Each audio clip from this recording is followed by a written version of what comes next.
Coftal-Ɓalli Men. Aissatou Tedduɓe on calminama on juurama on jaɓɓama kadi e yewtere men ko weltare noon wonanimi kadi artude ɗo ha tengtiyende hittande hesere yo en jima wuuri Allah waɗan en hittande jaam cellal tawa eɗen cofti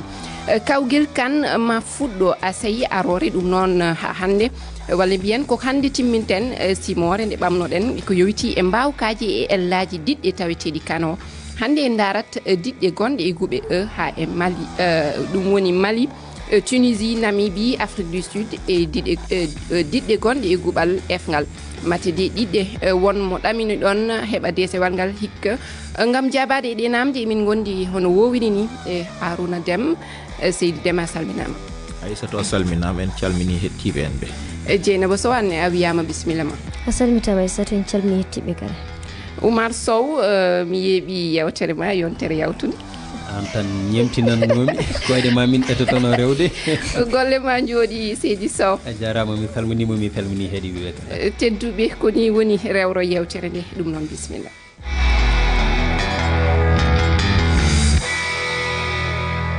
No wowiri ni ko adi fofof mi salmina kadi yeɓoɓe yewtere nde hello Facebook ha e YouTube hono noon heɗɓe e karallagal ngal woni Saradu mbiya tedduɓe mi haali ɗum joni titode nde hannde en kalat hannde sembe e mbaawkaaji diɗɗe gonɗe e guɓal ha e F gadortoɗen noon ko guɓal ngal gollidiɗo men Alhuseyni Ba waɗani en hen jangtore keɗoɗen.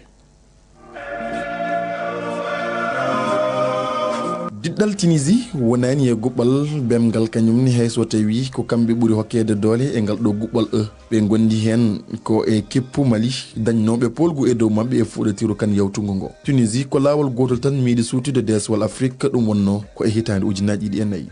nden ha joni ɓe jottaki hay final Coupe d'Afrique Mali ko kippu ɓoyɗo jogade fiƴoɓe wowɓe golle mumen kono ɓe meeɗa nawude deswal Afrique hay so tawi ni ɓe jottinomo timmode woni final e hitande ujunere e temedde jeenayyi e capanɗe jeeɗiɗi e ɗiɗi Namibi e Afrique Sud ko kañumen timmini ngal guɓɓal ɗe diɗɗe ɗiɗi foof tawtorno ko foɗitiru kan yawtugo ngo Afrique Sud suuti deswal ngal ko e hitande ujunere e temedde jeenayyi e capanɗe jeenayyi e jeegom.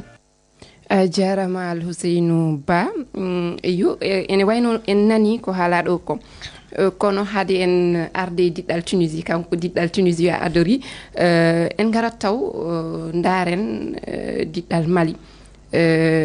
sabu eɗen mbawi wiide Mali ɓuuri ɓadade en e Tunisie talata ƴaɓɓinde ndeni elto mabɓe hollitino doggol fettoɓe taweteɓe e kawgel kan o rutti kadi aset hankirde yettan ɓe petti kawdiral cehilagu hakkunde mabɓe e Guinée Bissau ɓe kawi ɗum ene wayno Mali ene jogui mbaawkaaji Aruna eɗen mbawi jaggude koye witeɓe no mbawi ƴettude kubo so yimɓe ne kawritide haalde gasirto ɗon maali ne wawi jeyde hen sabu sa jeeyi hoɓe jogui e fettoɓe en to goni to no tolnori hannde ni Mali ne jogui équipe moƴƴo ɗum noon woni eɓe keewi jogade équipe aji moƴƴi kono wontan to heedi mankata hen seeɗa hebde ɓe desewal ngal ene satti seeɗa ene sattirno seeɗa kono hikka hambodo sikki eɓe jogui tan e pewniti no feewi suhaaɓe hadi ɓe jogui suhaaɓe équipe mabɓe sa ƴeewi e banggue duuɓi hoye ɓurde famdude so rendinama foof ɓe hen jeeya kono noon ha wawɓe wadde football te ɓoydi wonɓe équipe mabɓe no ɓoydi seeɗa ma on duuɓi joole jeegom suhaaɓe nan toon kañumen ndendi catégorie ji ɓurdi famdude ɗi toon puddori ha tolni ɗo tolni hannde ɗo ɗum noon mboɗo sikki mino foti woppede hakkille équipe Mali o ɗo men goniri hannde ɗo mbaɗo fof rentoɓe Jeynaba mate ɗum woni yiyande ma an Mali meeɗa hebde coupe meeɗa artirde desewal kawgel kan mate aɗa yi hikka eɓe mbawi ɗum min de mbeɗa wawi wiide ɓe goɗɗo e kono Mali no artiri kupo kam mi yiyani ɗum ko ɗo Haruna yandidir ɗo kadi mbeɗa acci hen hakkille Mali ni jogui sukaɓe ko équipe jeune ɗum ɓe jogui oɗo sa ɗum no wawi walludeɓe kono kam eɓe mbawi woɗɗoyde kono sa ƴeewi wonɓe gam wona leyɗele sa ƴeewi hande wayno Marok en Sénégal e Tunisie e ko nandi hen Côte d'Ivoire Côte d'Ivoire mo ganduɗa kañum tawoya Cameroun nen ɗon Mali pour heɓa ɗon coupe weeɓani no wawi yaltude e diɗɗal makko on wawi yaade haw woɗɗoy kono mi sikkananimo kam somo wawi artirde coupe o e leydi makko Tunisie mataw kañum e ngal guɓal eɗen mbawi won wiyoɓe ko Tunisie woni favori an hono jiiruɗa ɗum mate Mali ene wawi sortade ɗon ala sortade ɗon de kam saɗani sabu ko hakkude caɗele ɗe woni ko hakkude makko Tunisie ko ɗon poɗidiral ngal woni Tunisie so ɓenni konko mo wawi rewde muɗum kanko ni mo wawi ardade Tunisie ala ko hori wonde kanko yaltude ɗon de kam kanko e Tunisie ɗum ɗon fotani sattude mabɓe hayso woni noon Mali groupe de football o tolni hannde Afrique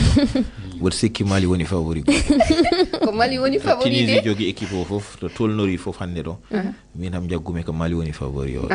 eywa ko woni yeeso daɗani guite ko ɗon Pular wi wona Mali e Tunisie tan goni e guɓal ngal Namibi nan toon Afrique du Sud nan toon ɓen kam mata on nannani ɗumen e favori min Namibi sa haalama tan mbeɗa siftoro kawral maɓɓe e ɗo e Sénégal kawral sehilagal ñanden ellaaji Diouf en loggi bitoji am batti limtade waɗi sina haale mbeɗa teskoɓe kono ittani kamɓene koɓe kippu gonɗo kadi e waylare kala saaha Haruna memi hen équipage hannde kewɗi e Afrique sa ƴeewi kan garɗi foof jomumen ko famɓe eltoɓe ɓe ɓuuri hannde hewde kippuji ɗi ko sukaɓe wadde hannde eɗen kewi wiide équipe tokos ala pamara ala mbeɗa sikki équipage ɗi fof ina mbawi wadde bettere hayso tawi Afrique du Sud Aliou Seyne haali ɗum joni arani laabi ɗiɗi battidiɗi ɗum ina wawi wooda ko battini seeɗa e mabɓe kono ittani soɓe gaari hikka ɓe mbawi wiide eɓe kollir ko e mabɓe woto yimɓe mbiidi Afrique du Sud natti wonde leydi mawdi gandidodi e football yidde wadde koɓe meeɗa wadde ɗum waɗi noon jogorani weɓande Tunisie hayso tawi hewɓe kam mbi ko Tunisie woni favori kono minni kadi mbeɗa wurdi e wiyoɓe leydi Mali ina wawi woɗɗoyde e ngoɗo folotiro noon Oumar ene waɗi fayida en payat hankkadi e guɓal F ngal haade namde ɗe noon en keɗoto jangtore nde Alhousseyni Ba ha joni waɗan en hen Alhousseyni Ba keɗotoɗen ɗo guɓɓal F woni guɓɓal battonigal ngal ko e ngal guɓɓal tawate keppumo Marok ko kippu ɓurɗo tijjede nawude ngal deswal walla yettade hayso ko timmode woni final e caggal gueɗe payidunde ɗeɓe mbaɗi e foɗotiru aduniyankewo fof ko bal yawtugo ngo kono ko lawol gotol tan ɓe meeɗi nawude coupe d'Afrique ɗum wonno ko e hitande ujunere e temedde jeenayyi e capanɗe jeeɗiɗi e jeegom e ngal guɓɓal eɓe gondi hen Zambie nawnoɓe coupe d'Afrique e hitande ujunaje ɗiɗi e sappo e ɗiɗi kono ɓe tawtorno ko poɗotire kan tati battendiɗi ɗe woni hitande ujunaje ɗiɗi e sappo e jeeɗiɗi hitande ujunaje ɗiɗi e sappo e jeenayyi e hitande ujunaje ɗiɗi e nogas e goho RD Konngo kañum ne jeeya e ngal ɗo guɓɓal kañumni on kippu RDC nawi deswal ngal ko laabi ɗiɗi hitande ujunere e temedde jeenayyi e capanɗe jeegom e jeetati ina wondi e hitande ujunere e temedde jeenayyi e capanɗe jeeɗiɗi e nayyi Tanzanie kippu timmutinɗo ngal guɓɓal F ko ngol ɗo wonata lawol mum tataɓol ko ina ara e coupe d'Afrique beele Marok ne heddira sembe mo joguino e foɗotiru aduniyankewo yawtugo ngo haaɓe cuuta ngal deswal hikka walla ala ɗum ko namdal ko namdal Alhousseyni Ba yettama Marok ene heddori sembe Marok waɗi ko hawni kawgel manguel fettoɓe bal adunaru yawtude nde kono eɗen mbawi wiide kadi bettere ene wawi wadde ko wayno Zambie hande e hitande ujunaji ɗiɗi e sappo e ɗiɗi hay goto ɗaminanoki ma heb desewal ngal kono Hervé Renard ari waɗi ko heddi e tarik honno jiiruɗon ngal guɓal Aruna ene wawi wiyede ko Marok kam jagga kañum heedi dow caggal hoɓe mbaɗe coupe du monde jawtuɗo ho e hoɓe jogui équipe hande ɗo ɓe tolniɗo mboɗo sikki kamɓe keedi dow ɗum noon a wi bettere sen geeri Afrique football o no wayi ɗo ni ala fof mo nande aduna he en jiiɗo Algérie rawane coupe d'Afrique ɓannoɗo Cameroun o kamɓe joguino raya o nde ɓe gari nde ɓe jaltani presque hay yimɓe fewɓe nana mbiyani e Sénégal ne rento dal yande emno Algérie ɓani noon par ce que aɗa waɗi noon yimɓe fof padete kala no kawruɗa nana fatma kala kawruɗo e Afrique hannde e Marok nana faru ɗum ɓetene liba ɗum ɗum noon woni haydara weɓta e maɓɓe kamɓe noon no wawi wede kamɓe keedi dow kono so mbawi ɓe nden to hawayno Tanzanie e Zambie en wona équipe aji bellude wadde hawdiro en maɓɓe weeɓani feewi ɓe mbawi bonnude ko mbatta kala ligguiɗa e football ɓe bonnanma haɓe puntuma ɓe gañoma woto sikki tan équipe o Konngo nan hen kañumne république démocratique eɓe jogui kamɓene waaɓe wadde fettude bal kono kamɓe ɓe kewani he wayni ya holdirde hen koye mabɓe woto sikki tan ɗon Marok keeri hoore kono noon mbawi rentade wayno Tanzanie Zambie Tanzanie ni ɓuurimi hulande ɓe par ce que wona équipe mo ganduɗa ne weeɓi fettude maɓe weeɓani an Jeynaba holli jiyande ma hen mate Zambie ene hani yeɓede kanko wi ko Tanzanie hulanta Marok aɗa Zambie ko arti kamɓe ɗiɗo de ɓe tolnade noon aɗa andi noon ɓe tampini équipe aji kewɗe coupe d' Afrique jawtuɗo kamɓe Tanzanie hayso ɓe bennani ɓe bonnan hewɓe kadi Zambie koko arti jooɗi ɗiɗo tawuji arani koko arti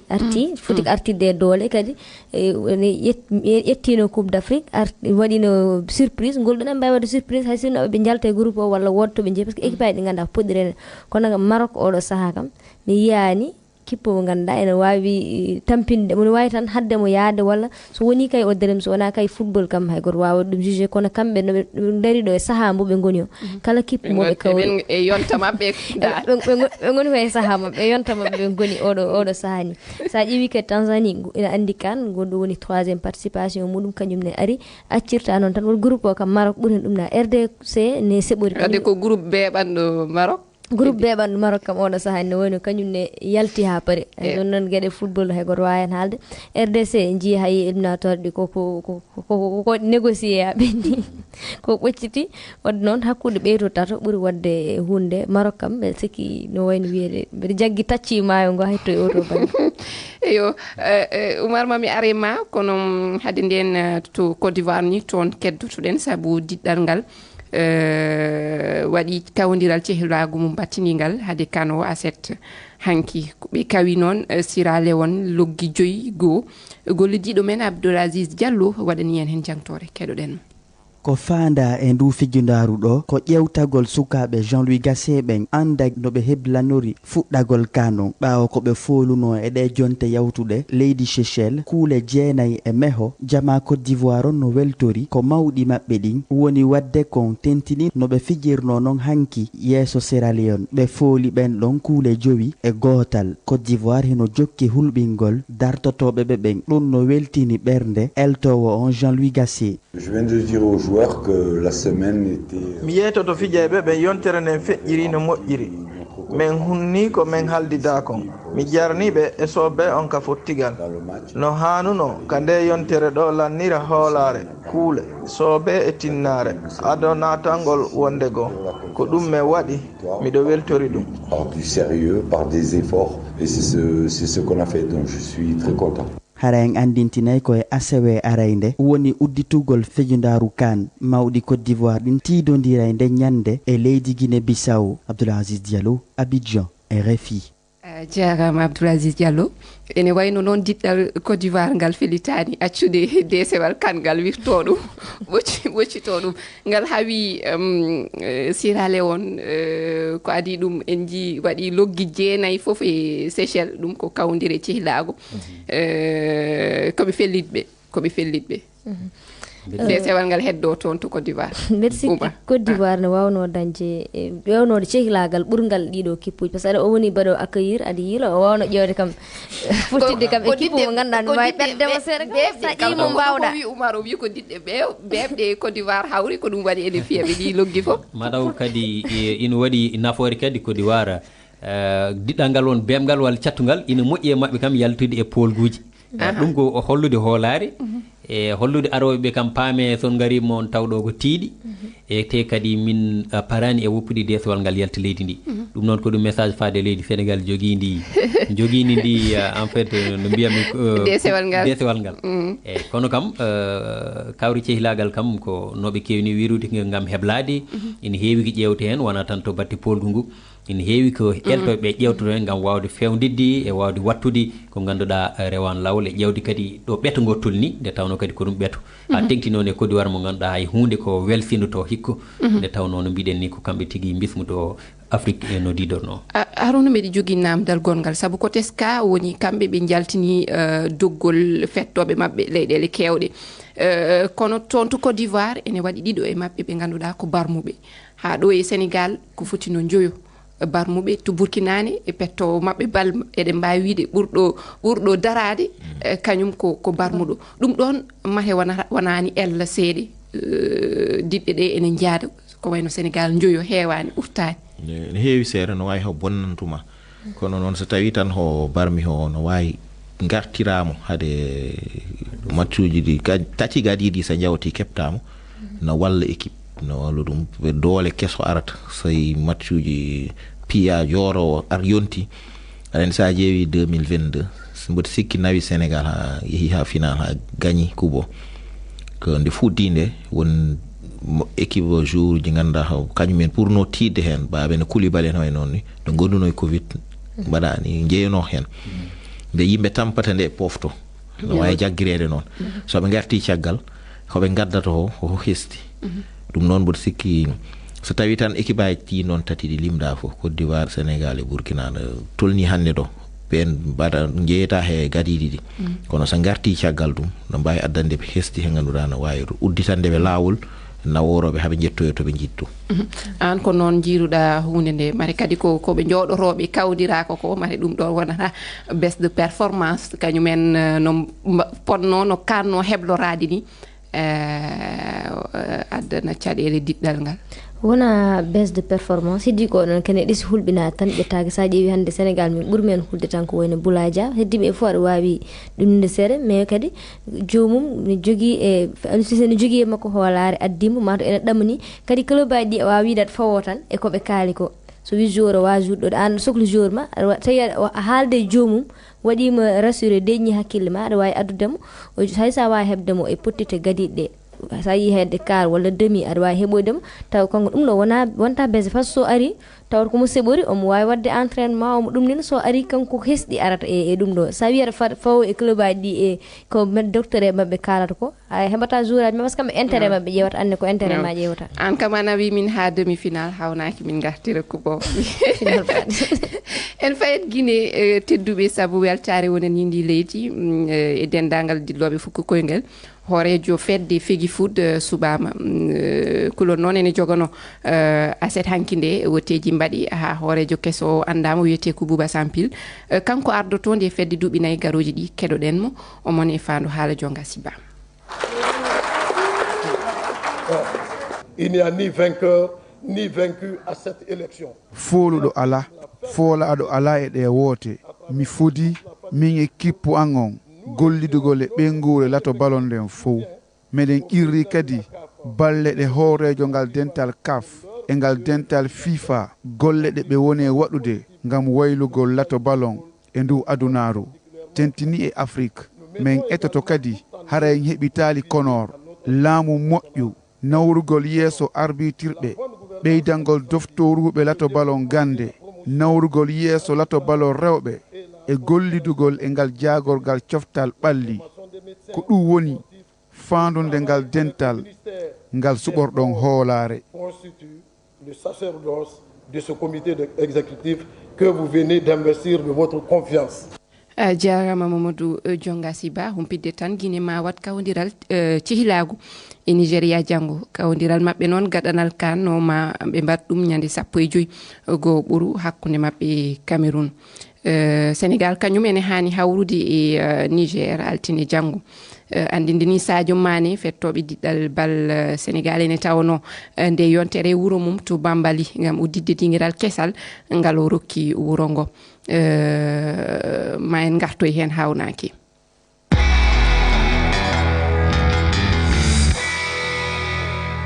joni joni on paami en garat e kawodire baɗɗe to Europe ene wayno jaadeten noon hen noon koye gollidiɗo men Umar Sow Seydi Sow holko gaddanɗa en